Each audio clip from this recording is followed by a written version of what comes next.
Hello, my dear students. Welcome to the new session. I will tell all of you to stay at home, stay safe, and help your parents. Today, we will be reading a story, The Blossom Tree. The story is taken from a Tibetan tale. It is told that Lord Buddha was teaching all his disciples the true meaning of friendship. Now, children, tell me, do you have any parameters for selecting your friends? Do you ever think while selecting someone as a friend that whether that person is tall, short, big, small, fair, dark? No, you do not. Because if you do that, that is not friendship. So this story will teach us that how a true friend is always beside you whenever you are in trouble. So I'll be reading 2 paragraphs and explaining after that. Please pay attention and post all your queries regarding this video in the WhatsApp group that has been created. Thank you. Let's begin with the chapter, The Blossom Tree. Long ago, in the city of Benares, there once lived a great king, and his name was King Brahmadatta. He was loved. So let's begin with the chapter, The Blossom Tree. Long ago, in the city of Benares, there once lived a great king. His name was King Brahmadatta. He was loved by all the people in Benares. For instead of taxing people or making war, King Brahmadatta loved to garden. And of all the plants and trees in the city, his favorite was the blossom tree. So, in the very first para, we are introduced to a very good person, King Brahmadatta. Why did I tell that he is a good person? Because he never waged war against the other kingdoms. He was not engaged in making money, but he planted trees. He was more interested in gardening, that is making the world more beautiful. It was said that even when Benares was but a small village by the river, the blossom tree was already an ancient plant. That means the blossom tree was very, very old.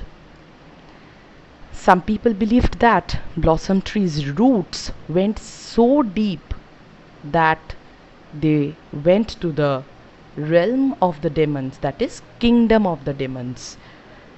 Others believed that the blossom tree's great boughs touched heaven itself. So it's so huge, so big. People often spoke among themselves, discussed among themselves, that this tree must have reached the heaven. King Brahmadatta loved the blossom tree because to him it was the poem of life. See, children, we all have certain need in our life which we always don't understand. That is, at the end of the day, after doing a lot of work, when you get back to your bed or you get back to your room, if you have something, it can be anything. Like as a child, I had a doll, my brother had a car. Like I used to talk to my doll and discuss whatever happened the whole day. So we can just guess that King Brahmadatta got that space with his favorite blossom tree. That is why he always spent a lot of time in its shades. But for all the time King Brahmadatta spent beneath the boughs of the blossom tree, he never noticed the little kusha grass that grew around the tree. What is the kusha grass? Kusha grasses are the small grasses. Usually we use it for the different Hindu religious ceremonies. You must have seen it In Bengali we call it dubbo. Okay. So it is also not noticed the little chameleons that played around. Now, chameleons are lizards who could change their color according to their surroundings. No, he only had eyes for the blossom tree. So the tree was huge, beautiful, so majestic that the king was always more attracted towards looking at the tree itself rather than noticing anything around. Okay? But the spirit of the blossom tree, it knew everything about Kusha grass, about the chameleons, because they were very good friends. They always used to play together, stay together. Okay? One day the king was seated in the great throne room with his wife, the queen, sipping tea when something fell into his tea. Now, what was that? Something has fallen into my tea, he said. It was white and it floated. Then another bit fell. He looked up. The plaster was beginning to fall from the ceiling. Plaster? He said. Suddenly, there was a great rumble in the palace. What is rumble? Different chaotic sounds around.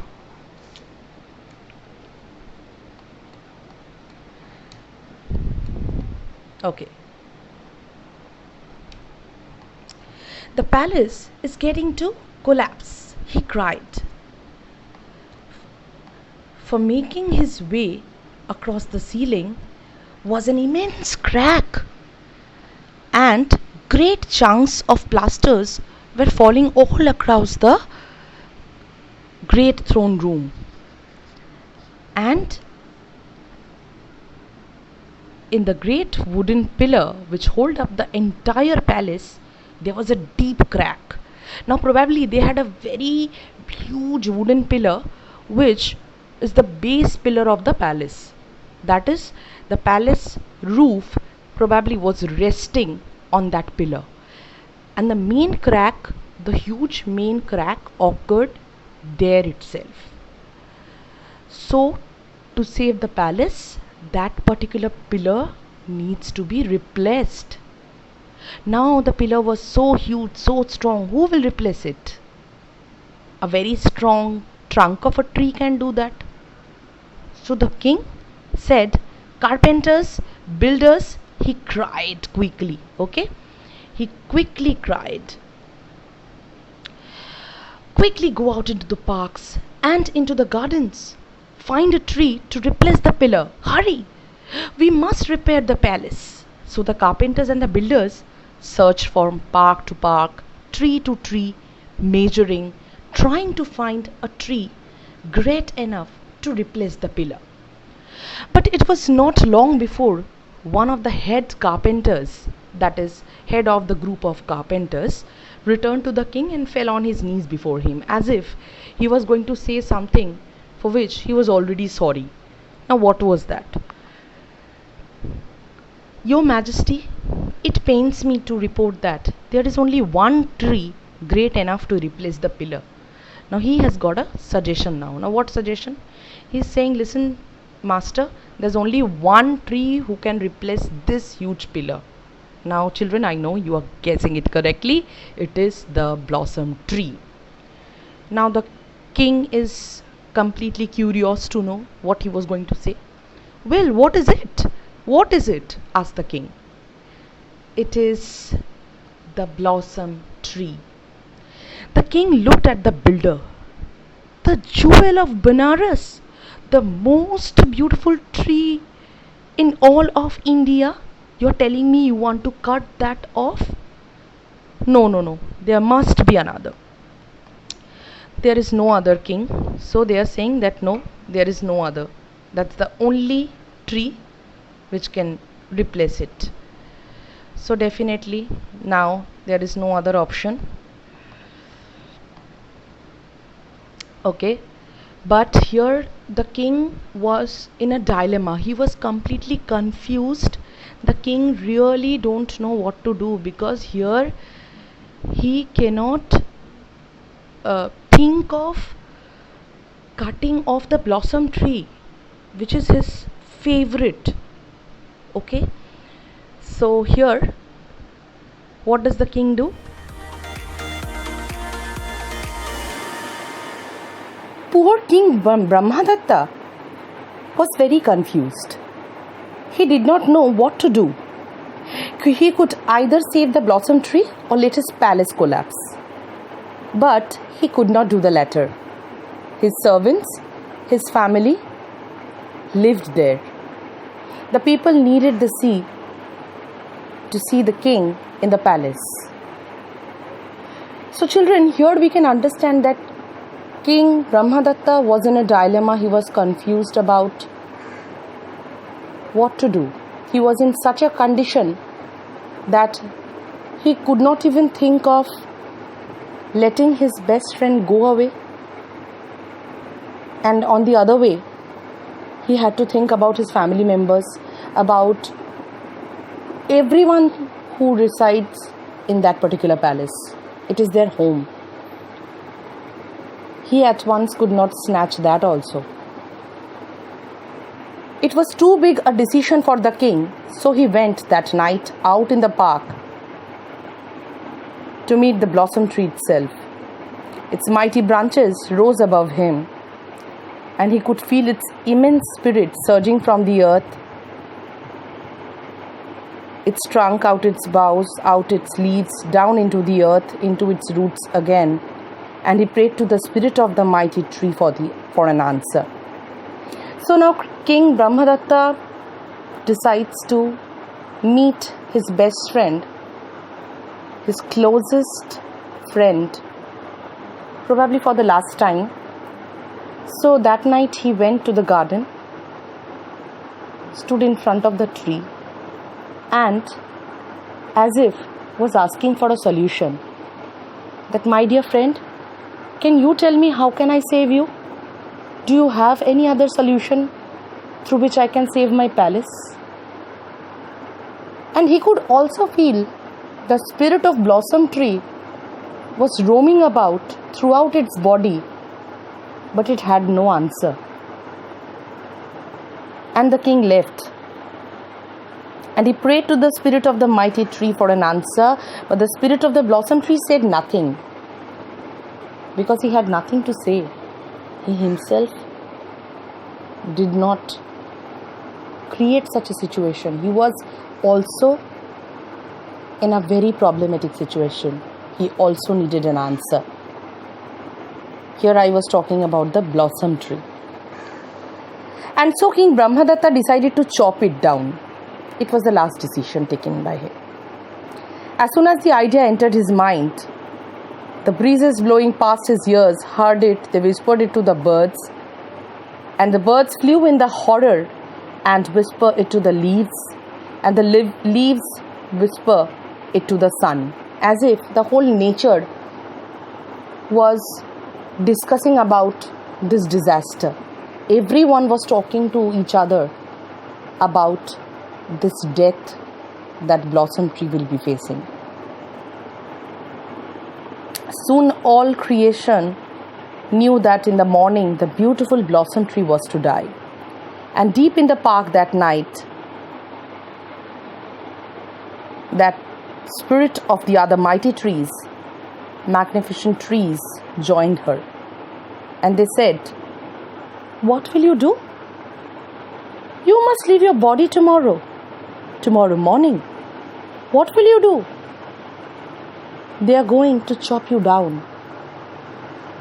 Now the blossom tree was so demotivated that he wanted solution from his dear friends, the other mighty big trees, spirits.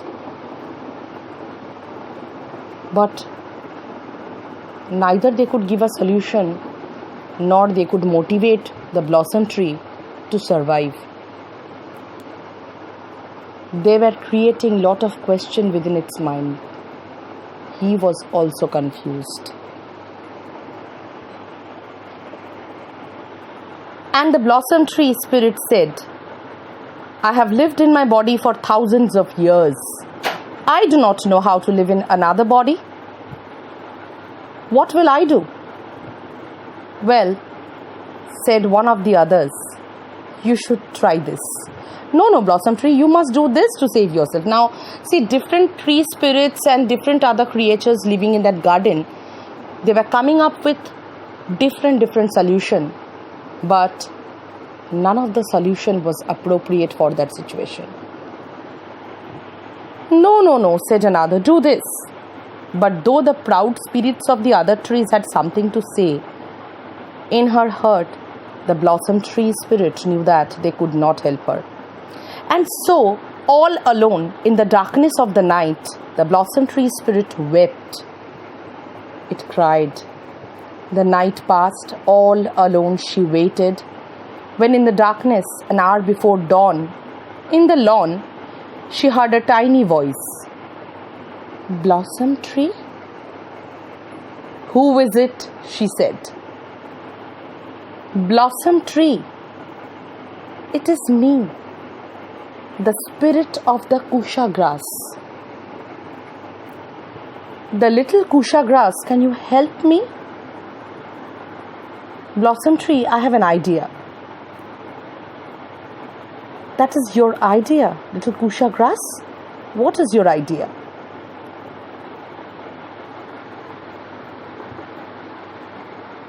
The great spirit of the Blossom Tree leaned over and listened to the tiny voice of the Kusha grass. The next morning, 2 X-Men brothers made their way through the forest. The blades of the X-Men swung on their ankles, past their ankles as they entered the park and walked up to the great trunk of the Blossom Tree. And one of the brothers knelt down and felt the tree for a place to chop. He said, Brother, something is wrong. Something is wrong here. Feel the trunk. It is rotten. No, brother, that is impossible. It was fine yesterday. No. Feel here. Do you feel it? See, it is soft. The Blossom Tree has softened here. It was fine yesterday. I can feel it. It is soft, and way up here it is, and down here, and all around here. Brother, the Blossom Tree has gone rotten in one night. It is a miracle. It is really a miracle. It means that it will not work to replace the pillar. And so swiftly through the city of the 2 X-Men ran, and they found King Brahmadatta with his face in his hands, because the king was already upset because he thought that the Blossom Tree must have died. And they said, King, the Blossom Tree has gone rotten in one night. We cannot chop it down. This caused the king to think, and swiftly his mind raced, trying to think of something to do, when suddenly an idea flew into his mind. He said, call the carpenters and the builders and send them out in the city to bring back 3 trees, 3 great trees. And we must bind them together with bands of brass and make one strong pillar. Now hurry up.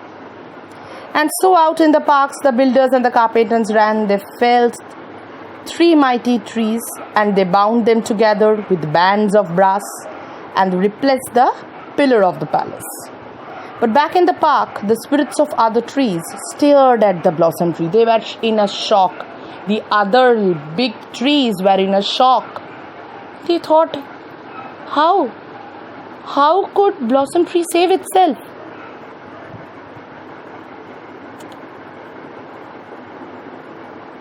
Okay. So, how did you go rotten in one night? It is possible to go rotten in one night. And even if you do go rotten, you must leave your body anyway. So here, the trees were asking one question after another to the Blossom Tree to get an answer from the Blossom Tree. about this particular idea, that how could it save itself, or if it is rotten, how that happened within one night. And the spirit of the blossom tree looked at all the others, so proud, so magnificent, and she said, "Last night all of you told me what to do, but you could not help me at all. The little spirit of the kusha grass spoke to me. The spirit of the kusha grass called the little chameleons, thousands of them, to climb up upon my back. Their little bodies were soft, so when the X-Men touched me, they thought I was rotten. But I am not rotten. I am as strong as ever." The spirit of the trees were amazed. And